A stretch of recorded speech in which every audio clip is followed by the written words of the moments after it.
Hello नमस्कार good morning बहुत बहुत स्वागत आप सभी का very warm welcome everyone 3rd of March सुबह के 7 बजे और 10 मिनट 10 करंट अफेयर्स में आपका स्वागत है। आइए बहुत प्यारी प्यारी खबरों की बात करेंगे। देश दुनिया में क्या घटा, कैसे घटा और क्यों घटा। हमारे साथ हमारा नाम है अमन श्रीवास्तव। आइए शुरुआत करते हैं नवाबों की नगरी से, यानी कि लखनऊ से लाइव आपके साथ। ओ लाइव नहीं माने वीडियो आपके साथ में।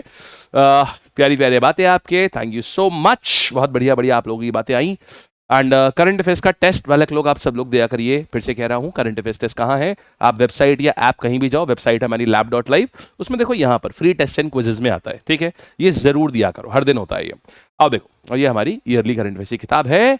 आएंगे यहाँ पर, देखिए आदित्य L1 हमने मिशन दिया था, उसने क्या किया, सोलर कर्नल की इमेज ली। अब साहब सोलर, दो बातें आती हैं यहाँ पर हमें सीखने वाली कि साहब ये आदित्य L1 क्या होता है, पहली चीज तो ये, और दूसरी बात आती है ये कर्नल क्या होता है। देखिए आदित्य का अर्थ तो हम सब जानते हैं कि क्या होता है, सूर्य। आदित्य का अर्थ होता है सूर्य। L1 क्या है? देखिए हमने इसरो ने एक अपना सोलर प्रोब भेजा था। सोलर प्रोब मतलब जो सूर्य के पास जाकर के उस पे देखेगा, उसको प्रोब करेगा। प्रोब करने का अर्थ मतलब उसकी लेयर्स के बारे में पढ़ाई करेगा। तो बेसिकली इसको कोरोना को पढ़ना था। कोरोना क्या होती है? आउटर मोस्ट लेयर होती है सूर्य की। देखिए होता यह है कि सूर्य की ना 3 लेयर्स होती है। सॉरी, सूर्य की ना 3 लेयर्स होती हैं। सबसे निचली लेयर, लेयर 1, लेयर 2 और लेयर 3। अब हम बात करेंगे लेयर 1, लेयर 2, लेयर 3 की। अगर बात करें तो देखिए ये होती है लेयर 1, जिसको हम बोलते हैं क्या, इसको हम कहते हैं फोटोस्फेयर। फोटोस्फेयर ये होती है सूर्य की लेयर 1। ये होती है सूर्य की लेयर 2 होती है, इसको हम कहते हैं क्रोमोस्फेयर। इसको कहा जाता है क्रोमो स्फेयर। और जो सबसे आखिरी लेयर होती है ना सूर्य की, इसको हम कहते हैं, यानी कि लेयर 3, L3 जो होती है, इसको हम कहते हैं कोरोना। कोरोना एक बड़ी विचित्र और बड़ी खास चीज है। सूर्य पूरा इसके नीचे, यहां पर पूरा सूर्य है। जाहिर सी बात है, जो गर्मी के सबसे पास होगी वो सबसे गर्म होनी चाहिए, माने ये लेयर सबसे गर्म होनी चाहिए। लेकिन आपको पता है ताज्जुब की बात क्या है, जो फोटोस्फेयर का जो औसत तापमान है ना, वो है 10,000 डिग्री सेल्सियस। ठीक है, इसका टेम्परेचर है 10,000 डिग्री सेल्सियस। आप इसको सूर्य की सतह समझ सकते हैं। और जो कोरोना का तापमान है ना, इसका तापमान 1,00,000 डिग्री सेल्सियस से 10,00,000 डिग्री सेल्सियस है। आप सोच सकते हैं, ये बात बहुत ताज्जुब करने वाली है, राइट? इसीलिए नासा ने भी अपने सोलर प्रोब को भेजा है, जिसका कि नाम आप लोग आज के होमवर्क में बताएंगे। और इसीलिए इसरो ने भी भेजा है कि भाई साहब ये ऐसा कैसे हो सकता है कि बाहरी जो जितना दूर है कायदे से उतना कम गर्म होना चाहिए, लेकिन कोरोना सबसे ज्यादा गर्म है, 10,00,000 डिग्री सेल्सियस, मतलब सोचा भी नहीं जा सकता। तो ये है, इसको पढ़ने समझने के लिए गया है ये मिशन आदित्य L1। प्रश्न ये उठता है, ठीक है सर, हमें समझ आया कि आदित्य मिशन क्या है, ये कर्नल क्या होता है। देखिए होता ये है कि अब जो L1 और L2 हैं, ये यानी कि फोटोस्फेयर और क्रोमोस्फेयर, इनमें सोलर तूफान उठते हैं। जब सोलर तूफान उठते हैं तो यहां क्या होता है, बहुत सारी एनर्जी रिलीज होती है, बहुत भयंकर एनर्जी। तो उन्हीं एनर्जी को कर्नल बोलते हैं। जो सोलर तूफान, जो सूर्य के ऊपर तूफान उठ रहे हैं, जिसमें भयंकर एनर्जी बाहर की ओर रिलीज हो रही है, उसी को हम कर्नल कह रहे हैं। तो आदित्य L1 ने उसी की फोटो ली है। समझ गए आप? दूसरी बात, अब एक चीज और समझ बची खाली यहां पर। हमें कर्नल समझ आ गया, हमें आदित्य मिशन समझ आ गया, हमें L1 समझना है अब। और क्या L1, ये आप लेयर से कंफ्यूज हो जाएंगे, आपको लगेगा ये यही L1 है। नहीं, देखिए होता यह है कि अगर आप सिंपल सी बात समझिएगा, ये सूर्य है, ये है सूर्य, ठीक है, और ये है हमारी धरती, ये है अर्थ। गुरुत्वाकर्षण जो है, यानी कि जो ग्रेविटी है, जाहिर सी बात है, अगर मैं एक सैटेलाइट लेता हूं ऐसे करके, तो गुरुत्वाकर्षण धरती का भी उसके ऊपर लगेगा और साथ ही सूर्य का भी लगेगा, राइट? धरती अपनी तरफ खींच रही है, सूर्य अपनी तरफ खींच रहा है। एक ऐसा पॉइंट आता है जहां पर देखो हो क्या रहा है, यहां पर ये सूर्य से दूर है तो सूर्य का गुरुत्वाकर्षण कम होगा, धरती का ज्यादा होगा। जैसे जैसे ये दूर जाता जाएगा धरती से, धरती का गुरुत्वाकर्षण कम होता जाएगा, सूर्य का बढ़ता जाएगा। एक ऐसा पॉइंट आता है जहां पर दोनों का ही जो गुरुत्वाकर्षण होता है, ये एकदम बराबर आ जाता है इसके ऊपर। तो ऐसे खाली 3 ही पॉइंट होते हैं, L1, L3, L5। पूरे सर्कुलर सरकमफेरेंस में ऐसे 3 ही पॉइंट होते हैं, L1, L3, L5। इसको लैग्रांजे पॉइंट बोलते हैं, लैग्रांजे।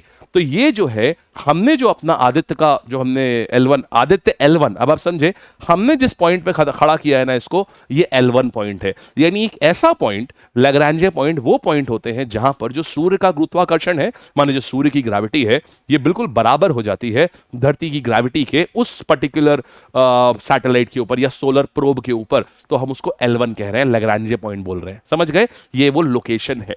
अब आपको पूरी न्यूज को यहां से, अब आप एक बार दोबारा से इस लाइन को पढ़िए और समझिए कि आपको एकदम बिल्कुल क्रिस्टल क्लियर हो गया कि न्यूज क्या थी और क्या चीज है, इसमें एक एक शब्द का मतलब क्या है। चलिए बहुत बढ़िया, तो आगे आते हैं हम लोग। ये हमने देख लिया पूरी इसने बहुत बड़ी सफलता प्राप्त करी है और इसने पहली बार सोलर फ्लेयर का कर्नल की इमेज इसने पहली बार प्राप्त कर ली है। चलिए अच्छी बात है।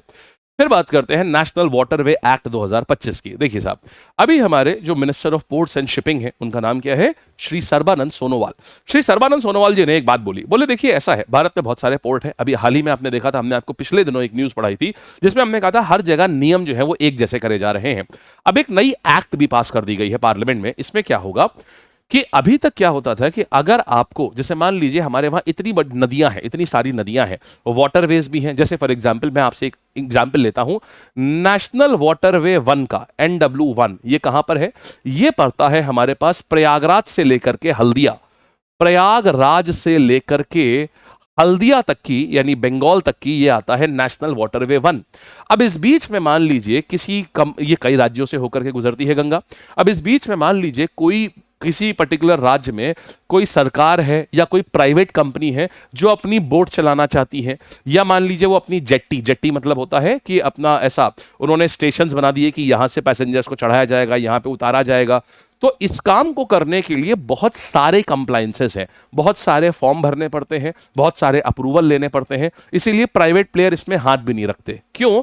क्योंकि क्या है कि अब इतने सारे अप्रूवल लेने हैं कि प्राइवेट प्लेयर्स को लगता है कि हमने इतने अप्रूवल लिए और कल को पता चला कुछ गड़बड़ हो गई तो हमारे ऊपर बहुत सारी समस्या पैदा हो जाएंगी, या मान लीजिए कल को सरकार बदल गई और उन्होंने रूल बदल दिए।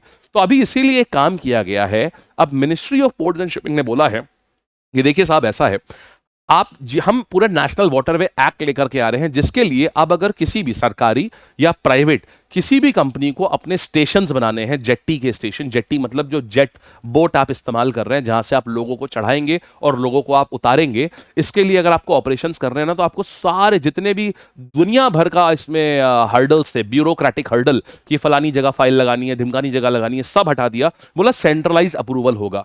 मिनिस्ट्री ऑफ पोर्ट्स जो है बस एक इंस्टीट्यूट बना दिया, बोले यही बॉडी है, यही बॉडी सबको अप्रूवल देगी, जिससे पूरे देश में ट्रांसपेरेंसी रहेगी, सिंगल रूल फॉलो होंगे, कौन सी फाइल कहां अटक रही है ये भी आप ऑनलाइन चेक कर सकते हैं, क्या अप्रूवल चाहिए, सिर्फ एक बॉडी अप्रूवल देगी, ताकि ज्यादा से ज्यादा प्राइवेट लोग भी उसमें इन्वेस्टमेंट करें, ताकि हम वाटर वेस्ट का बहुत अच्छे से इस्तेमाल कर पाए। समझ गए? वाटर वेस्ट का इस्तेमाल करने से देखिए आप सोच रहे होंगे फायदा क्या है, आखिरकार सरकार क्यों बढ़ावा देती है? सुनिएगा, नितिन गडकरी साहब के एक इंटरव्यू की बात मुझे याद आ गई इस जगह पर। उन्होंने बोला था अगर किसी माल को हमको 3 रास्तों से भेजना है, तो हमको, अगर हम उसको हवाई जहाज से भेजते हैं, उन्होंने बोला था कि अगर हम उसी माल की अगर हम हवाई यात्रा कराते हैं तो हमको उसके ऊपर खर्चा आता है 7 रुपए।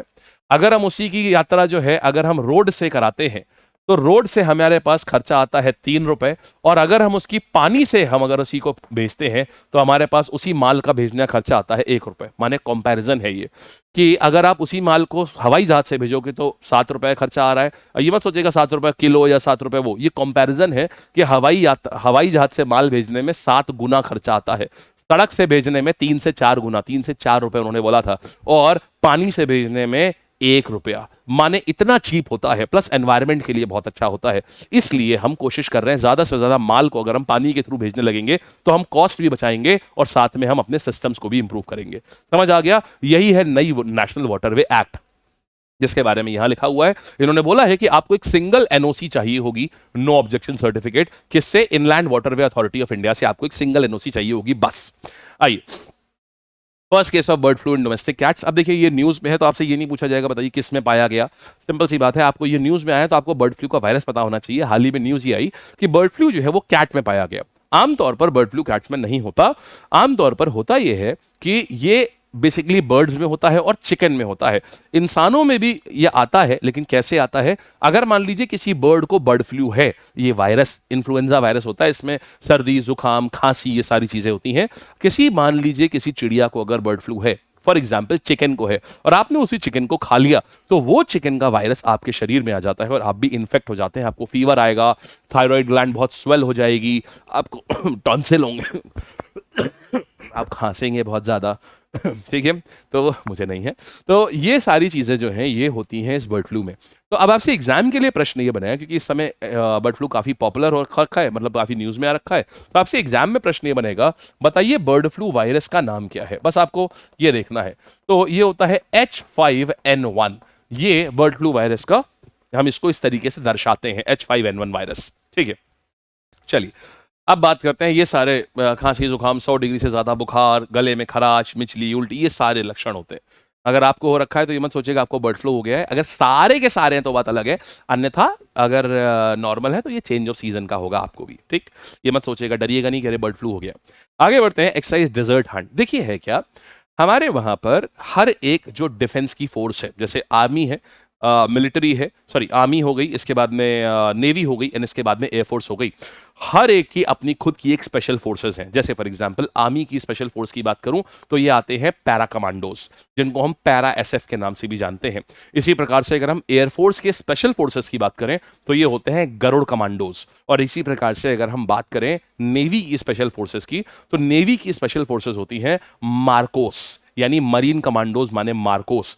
तो पैरा एसएफ, मार्कोस और गरुड़ा, ये तीनों स्पेशल फोर्सेस हैं। सर स्पेशल फोर्सेस क्या होती हैं? देखिए होता क्या है, जो आर्मी, नेवी और एयरफोर्स बनाई गई हैं, ये कॉम्बैट के लिए बनाई जाती हैं। अगर शत्रु आक्रमण कर दे तो कैसे उस शत्रु से लड़ना है। लेकिन इनमें से भी कुछ होते हैं बहुत ही एलीट सैनिक, जिनको बहुत अलग लेवल की ट्रेनिंग दी जाती है। उनका काम होता है टेररिस्ट से निपटना। अगर ओपन ग्राउंड में बैटल नहीं हो रही है, मान लीजिए हॉस्टेज सिचुएशन हो गई, टेररिस्ट ने एक प्लेन में हाईजैक कर लिया, प्लेन को पूरा कैप्चर कर लिया, उससे कैसे निपटना है। एयरपोर्ट मान लो हाईजैक कर लिया, उससे कैसे निपटना है। तो इस प्रकार की चीजों पे, या कहीं पर मान लीजिए रात में अटैक करना है कि सब सो रहे हैं, उस समय मान लीजिए अटैक करके वापस आना है, जैसे उरी के टाइम पर हुआ था। तो ये स्पेशल फोर्सेस को ही ये ट्रेनिंग दी जाती है, क्योंकि ये ट्रेनिंग इतनी ब्रूटल होती है कि हर कोई इसे सहन ही नहीं कर सकता। ये होते हैं स्पेशल फोर्सेस।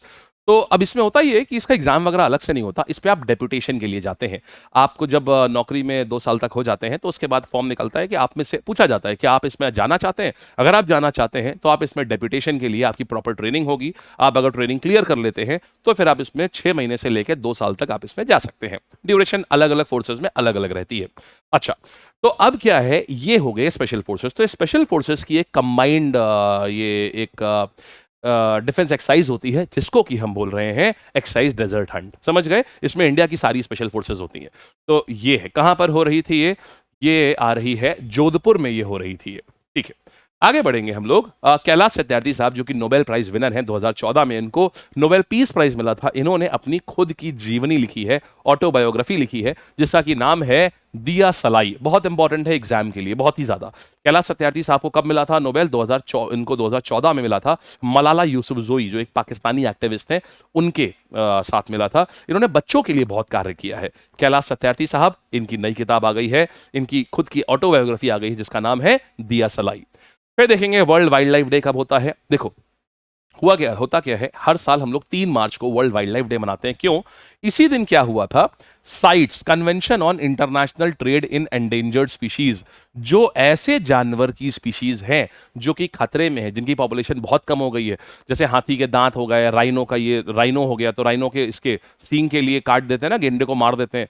तो इन सब की ट्रेड को पूरी इंटरनेशनली बैन करने वाली जो ट्रीटी थी साइट्स 3 मार्च को ही लागू हुई थी। इसीलिए यूएन क्या करता है, 3 मार्च को ही world wildlife day celebrate करता है। ठीक है, चलिए आगे बढ़ते हैं। वर्ल्ड वाइल्ड लाइफ डे हम लोग मनाते हैं इस दिन। 1973 में साइट्स इसी दिन लागू हुई थी। आइए सवाल देखते हैं, ये हमारा टेलीग्राम है, जरूर से ज्वाइन कर लीजिएगा, बहुत अच्छी अच्छी चीजें यहां पर हैं। आइए प्रश्न देखते हैं। आदित्य L1 मिशन जो है ये क्या देखने, क्या इसने अभी हाल ही में स्पॉट किया है, कर्नल स्पॉट किया है। L1 मिशन को कौन से लॉन्च व्हीकल से किया था, ये आपका होमवर्क है, नोट्स में पढ़ेंगे और फिर आप आंसर देंगे नीचे। आंसर नोट्स में पढ़ने वाले बात दिया करो, आप लोग नोट्स पढ़ के गायब हो जाते हैं, आंसर देने भी आना होता है आपको। आइए फिर कौन सा एक्ट हाल ही में गवर्नमेंट ऑफ इंडिया लेकर के आई है। गवर्नमेंट ऑफ इंडिया हाल ही में ये नेशनल वाटरवे एक्ट जेट्टीज और टर्मिनल एक्ट, ताकि प्राइवेट कंपनीज भी इसमें बना सकें, प्राइवेट प्लेयर्स, गवर्नमेंट प्लेयर्स जो भी बनाना चाहे। फिर बर्ड फ्लू किसको अफेक्ट करता है? मुख्यतः बर्ड फ्लू मेनली बर्ड्स को अफेक्ट करता है। H5N1 होता है। डेजर्ट हैंड कहां पर हो रहा है, कौन कर रहा है? यहां पर इंटीग्रेटेड एक्सरसाइज है स्पेशल फोर्सेस की। आंसर ये आ जाएगा। देन कैलाश सत्यार्थी की ऑटोबायोग्राफी का नाम क्या है? कमान सोचिए, आंसर दिया सलाई, शाबाश।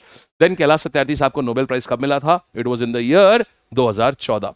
फिर बात देखिए, ऐसे प्रश्न आएंगे एग्जाम में, तो हम आपको सारे प्रश्न बता रहे हैं किस प्रकार के प्रश्न आज के करंट अफेयर से बन सकते हैं एग्जाम में। वर्ल्ड वाइल्ड लाइफ डे हम कब सेलिब्रेट करते हैं? हर साल। So every year we celebrate it on, when do we celebrate it? हम इसको सेलिब्रेट करते हैं 3 मार्च को। तो भाई साहब 3 मार्च को हमारे पास में आ गया ये वाला दिन, वर्ल्ड वाइल्ड लाइफ डे। बोलो, बढ़िया आया, एकदम बढ़िया से, कोई समस्या किसी प्रकार की किसी को भी? शाबाश। फिर थीम क्या है इस बार की?